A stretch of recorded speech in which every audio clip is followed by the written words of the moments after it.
मैं बच्चन कुमार झा संस्कृत कक्षा में वर्ग दशम के लिए व्याकरण संस्कृत व्याकरण में संधि प्रकरण इस प्रकार इस सत्र में संधि प्रकरण में स्वर संधि सिलेबस में नहीं है। पाठ्यक्रम में स्वर संधि नहीं है। स्वर संधि के पांचों भेद अपवाद में कोई भी इस पाठ्यक्रम में नहीं है। व्यंजन संधि और विसर्ग संधि इस पाठ्यक्रम में इस बार के सिलेबस में है। व्यंजन संधि संधि प्रकरण के अंतर्गत व्यंजन संधि स्वर और व्यंजन के मेल से स्वर और व्यंजन के मेल से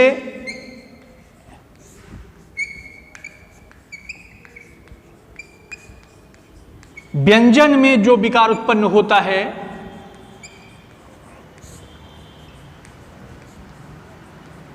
जो विकार उत्पन्न होता है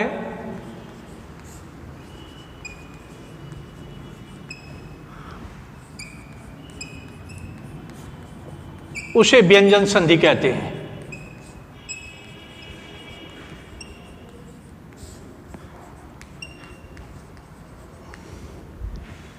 स्वर एवं व्यंजन के मेल से व्यंजन में जो विकार उत्पन्न होता है उसे हम व्यंजन संधि कहते हैं। व्यंजन संधि के अंतर्गत स्वर एवं व्यंजन के मेल से व्यंजन में जो विकार उत्पन्न होगा उसे हम व्यंजन संधि कहेंगे। व्यंजन संधि के अंतर्गत इसका पहला सूत्र आता है जो आपके पाठ्यक्रम में है, जसत्व संधि। जसत्व संधि संस्कृत में झलंग जसो अंते सूत्र है। यदि वर्ग के प्रथम वर्ण के बाद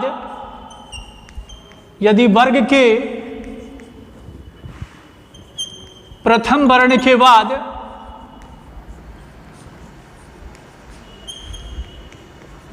किसी वर्ग का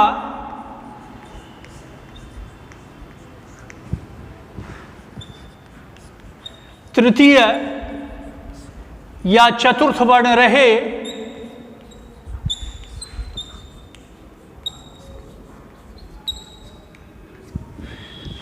यो वो रो लो में से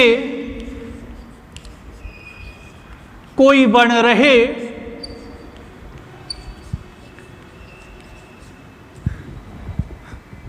या कोई स्वर रहे तो प्रथम वर्ण के स्थान पर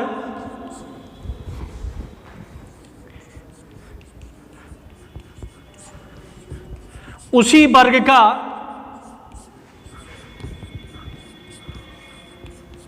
तृतीय वर्ण हो जाता है। ये जसत्व संधि का नियम है। जैसे दिक जोड़ गजह, दिक जोड़ गजह वर्ग के प्रथम वर्ण के बाद गजह में गौ उसी का तीसरा वर्ण है। यदि वर्ग के प्रथम वर्ण के बाद अगर तीसरा वर्ण आता है, ये प्रथम अपने तीसरे में चेंज होगा।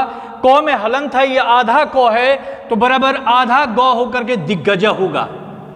दिग्गजह ये जसत्व संधि से बनता है। जगत जोड़ ईसह, जगत जोड़ ईसह बराबर जगदीशः। जगत जोड़ ईसा बराबर जगदीशः।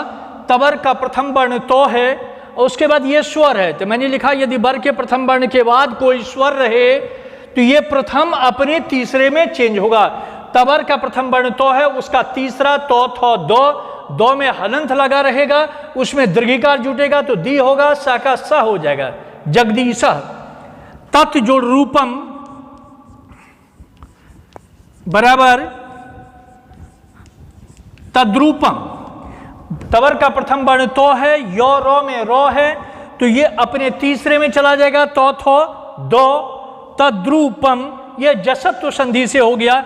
इसके अलावा अच जोड़ अंतः, अच जोड़ अंतः बराबर अजंतः, अच जोड़ अंतः बराबर अजंतः। चबर का प्रथम वर्ण चौ है, उसके बाद यहाँ औ स्वर है। बर के प्रथम वर्ण के बाद अगर स्वर आया है तो चौ छौ जो हो गया, नो का नो रह गया, आधा तो का तो यहां रह गया। जो आधा है इसमें ओ डाले तो पूरा जो हो गया, जिससे बना अजंता है। इस प्रकार जसत्व संधि में वर्ग के प्रथम वर्ण के बाद अगर किसी वर्ग का तीसरा वर्ण, चौथा वर्ण योरोलोवो, स्पर्श वर्ण योरोलोवो या अंतस्थ वर्ण है या कोई स्वर आता है तो प्रथम वर्ण के स्थान पर उसी वर्ग का, 5 वर्ग होते हैं, कवर्ग, चवर्ग, तवर्ग, टवर्ग एंड पवर्ग, उसी वर्ग का तृतीय वर्ण हो जाता है, जिसका मैंने उदाहरण यहां दिया।